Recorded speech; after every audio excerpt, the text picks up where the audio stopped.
আমাদের কিচেনে আজ নতুন শেফের আগমন। আমাদের নতুন শেফ কি রান্না বান্না করছে এটা নিয়েই থাকছে আজকের ব্লগটি।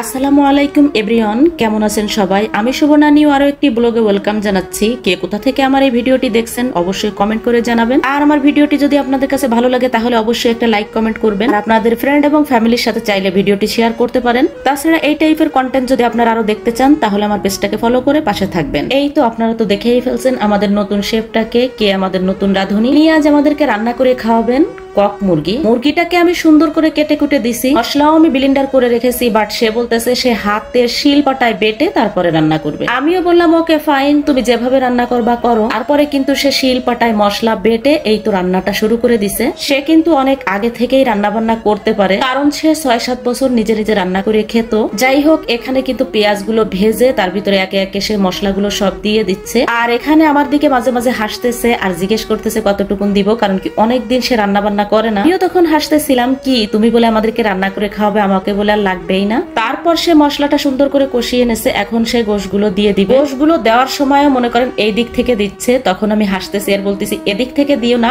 ওই দিক থেকে ঢেলে দাও। মানে অনেকদিন রান্না বান্না ছেড়ে দিছে, তো অনেকদিন রান্না বান্না করে না, তাই আর কি একটু উলটপালট হয়ে যাচ্ছে। তবে আসলেই সত্যি তার রান্না বান্না অনেক সুন্দর।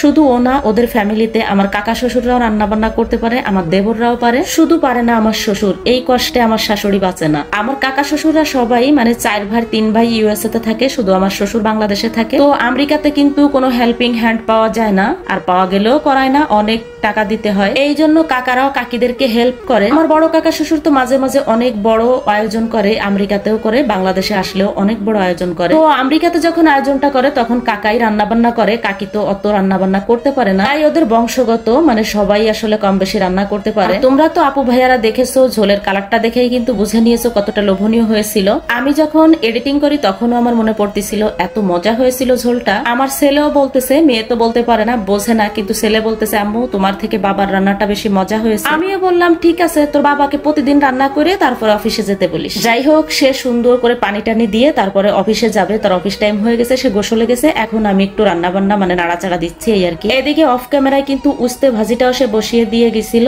উস্তে ভাজিটা হয়ে গেছে, এখন আমি একটু নাড়াচাড়া দিচ্ছি এই আর কি। তো যাই হোক, উস্তে ভাজিটাও কিন্তু কমপ্লিট হয়ে গেছে আর ঝোলটাও প্রায় হয়ে আসছে। আমার কাছে মনে হচ্ছিল ঝোলের পানিটা বেশি হয়ে গেছে, কিন্তু পরে দেখলাম যে না ঠিক আছে, কারণ কি কক মুরগিটা না একদম বোনা বোনা ভালো লাগে না, একটু পাতলা পাতলা ঝোল হইলে বেশি ভালো লাগে। আসলে কি জানেন, রান্না কিন্তু একটা আর্ট। যেমন করার আগে ভেবে চিন্তে করতে হবে, এইভাবে করলে না এইভাবে করলে ভালো লাগবে দেখতে।